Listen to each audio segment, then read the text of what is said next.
not to control it versus it control you, but understand its actions, which are your own, and have it not influence you, so that it does create chaos.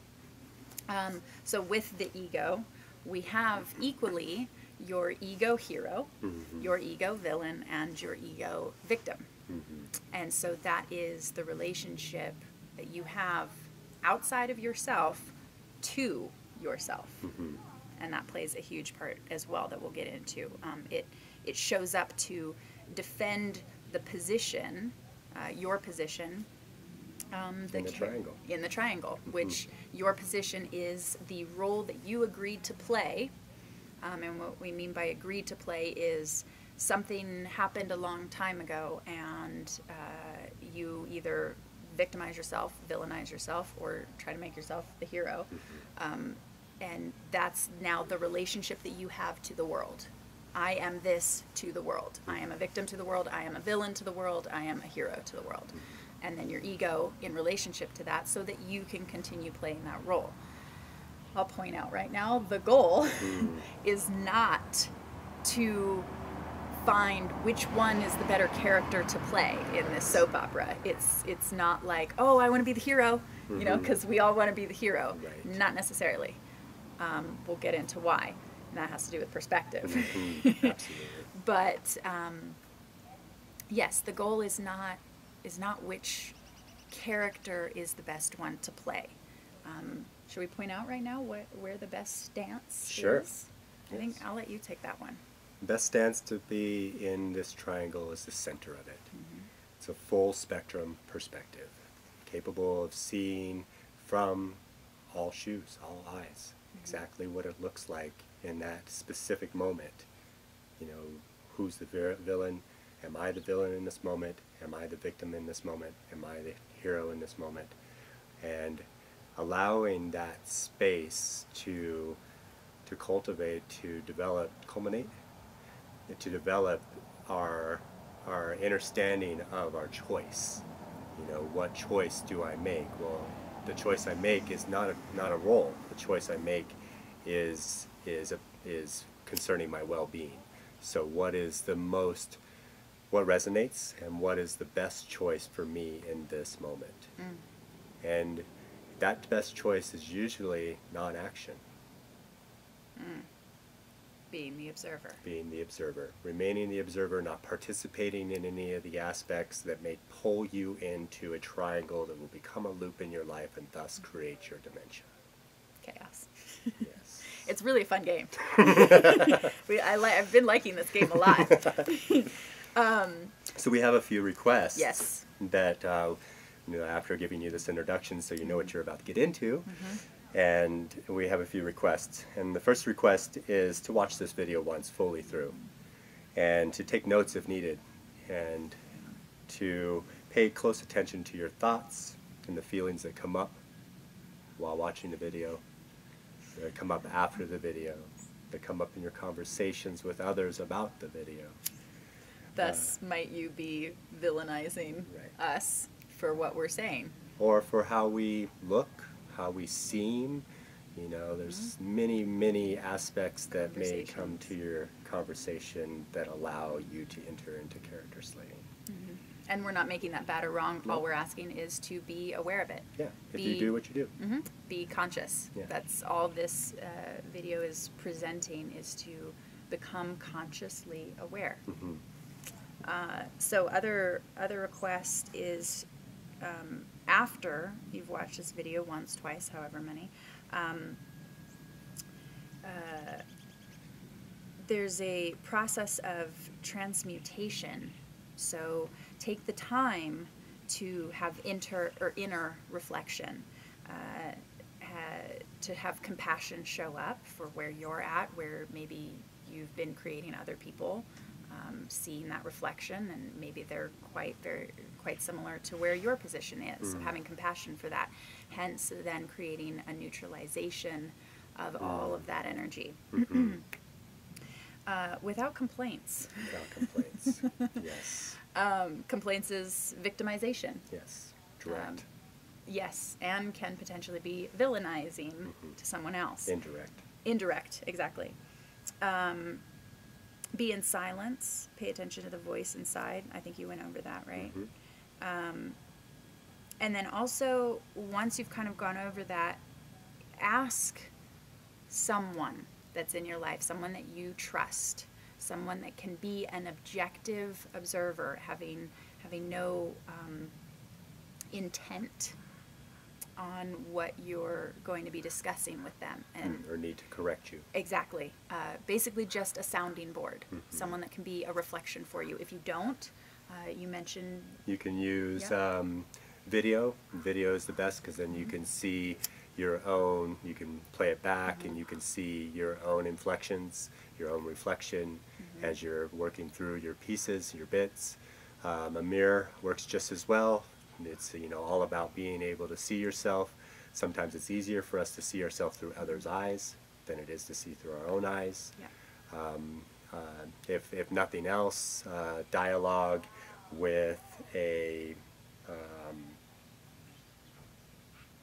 I don't know, what else can we use? You can use audio. You can use audio. You know, you're not going to get the visual, but you'll at least get to the inflections in your tone when things come up, and emotions that may be apparent in an audio.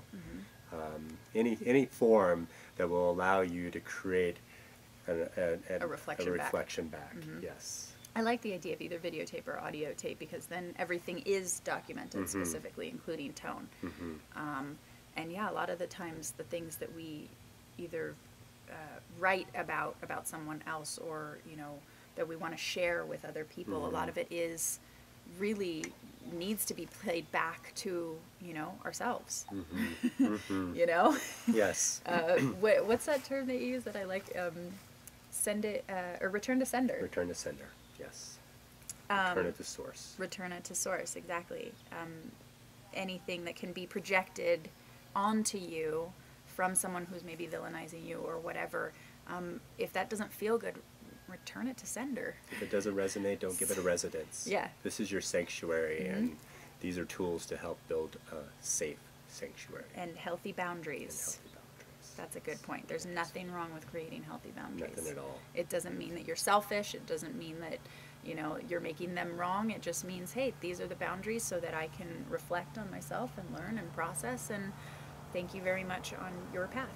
No can become a beautiful, beautiful word. No is a beautiful word. Truly. So many people villainize no. Right. I really like bringing no in. Yes. Also, cleanse or do something like Palo Santo or sage or whatever to clear the space when all this is coming out, just because a lot of it might sound like verbal vomit. Right. And that's totally okay, because you want to hear it and you want to see what you're projecting out, either about yourself or about someone else. That's totally okay. It's all for the reflection process, right?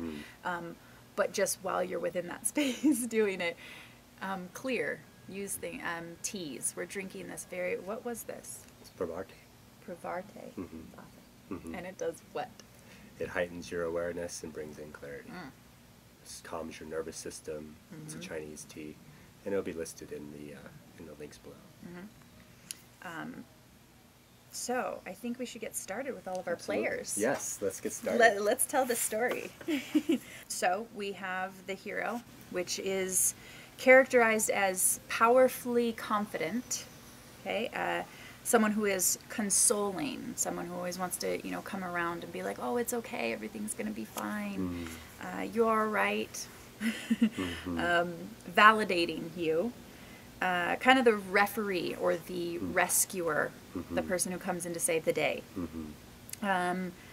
Very, well, you put service-oriented, so... Heroes are very service-oriented. Again, a real hero is not doing something because they're expecting something in return.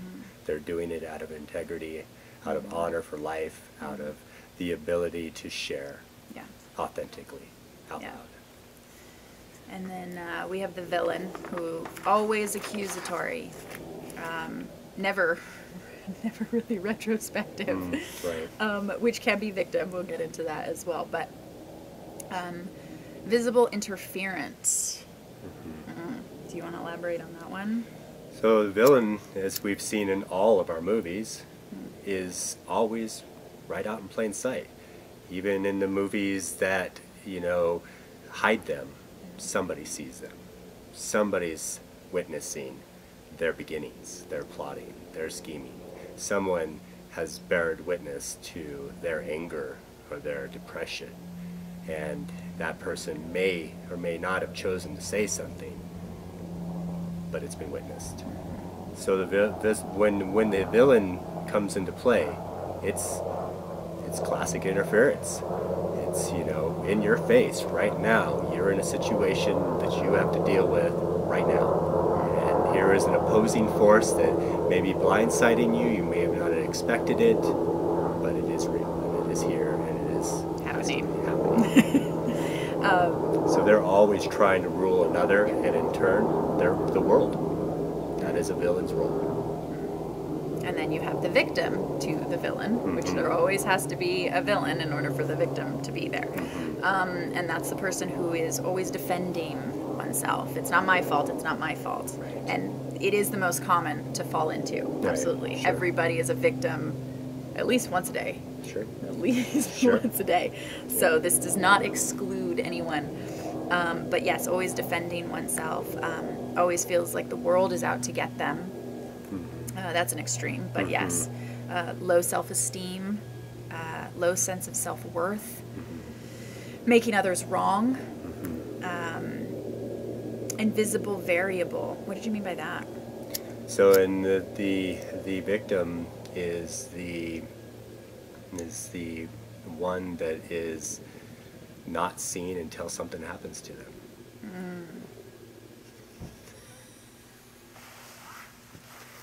I love this game. So they're in war, they're the acceptable risk. They're causality. It's what happens. There's always an acceptable loss in war, and usually that's an innocent that falls into that place.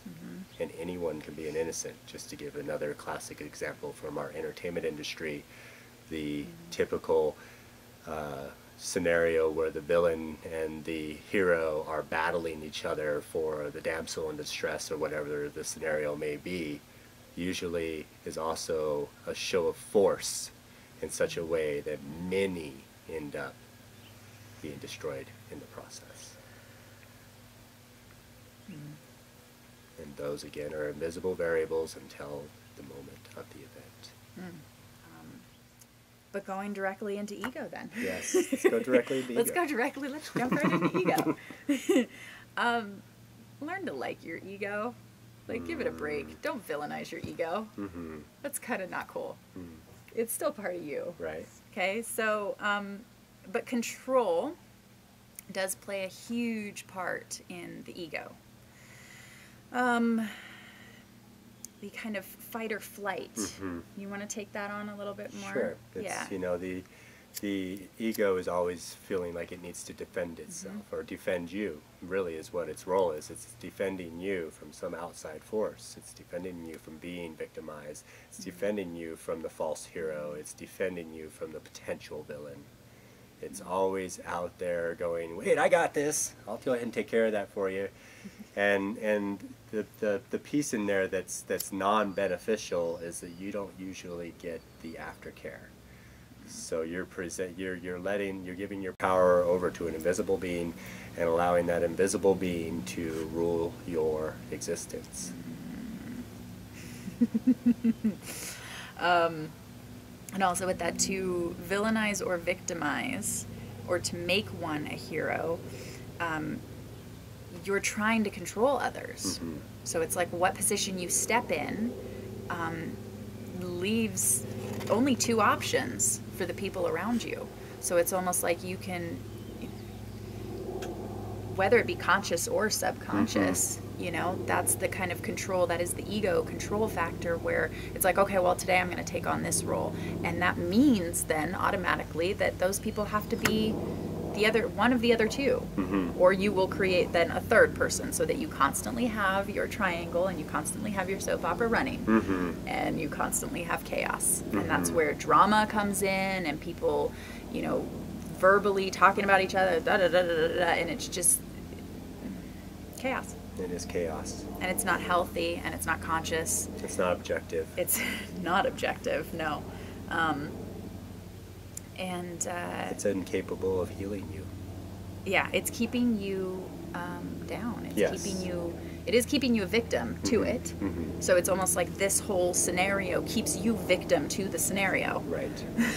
Truly. God, that's messed up. Right.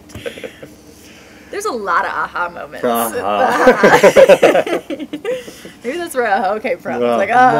nice. Right, yes.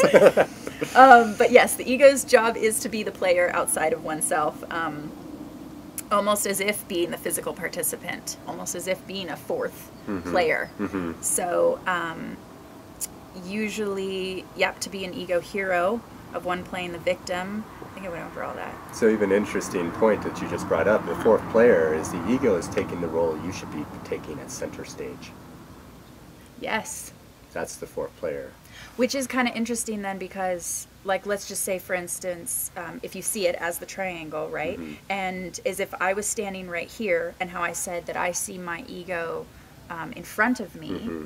and over to the left, but let's say it's absolutely in the center, Mm-hmm. which would be, or out in front of me, it would be in the center Mm-hmm. of me playing a role here, one person playing a role there, and one person playing a role there, creating a triangle. Mm-hmm.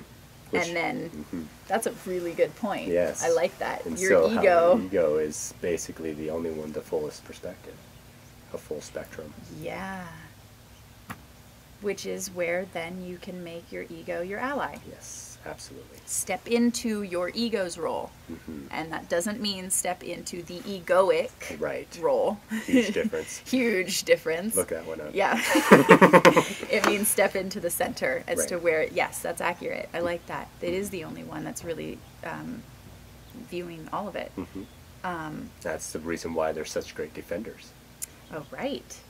Because it can see all different scenarios and all different players at the same time. And usually has been tracking all scenarios up to the point Yep. that you're in that life. It's the only one that you said, it's the only one who really knows you. Yeah. It's the only one that's ever walked in your shoes. Yes. It's the biggest thing that we do is we try to put ourselves in other shoes, and it's impossible to walk anybody else's shoes. I mean, well, literally, you can put somebody else's shoes on, but in Careful what you ask for. right? In truth, you They might never be a know. villain. Yeah, truly, truly.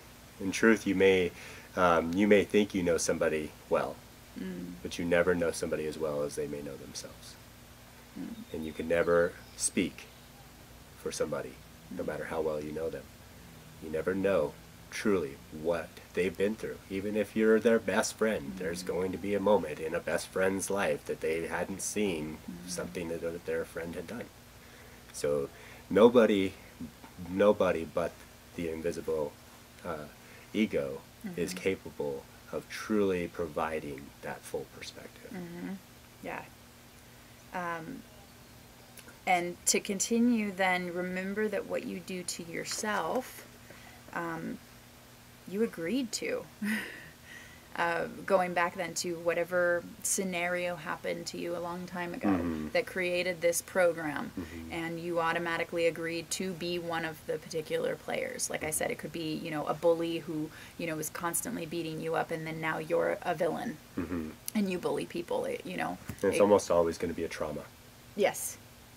And trauma for that individual person. Everybody's trauma is traumatic for them. Yes. Even if it may not look like it in someone else's perspective. Right. It's traumatic for them. Right. Going back to those are their shoes that they walked in. You can't tell someone what's more traumatic for them versus what your trauma is for you. That's arrogant. Or how to feel. Or how to feel about something that's happened to them. Which is, again, ego coming out and saying, well, I know exactly what you've gone through. No, you don't. Exactly. It's impossible. The improbable as well. Yeah, right?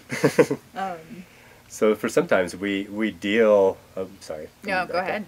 So this is usually where one can understand, understand, and overstand compassion. And we'll be getting more deeply into the difference between understanding and overstanding versus, understanding, which is what we all use currently as our way of saying, yeah, I get you. I get what you're saying. I get what you're talking about. The true, if you just look at the word, understand means you're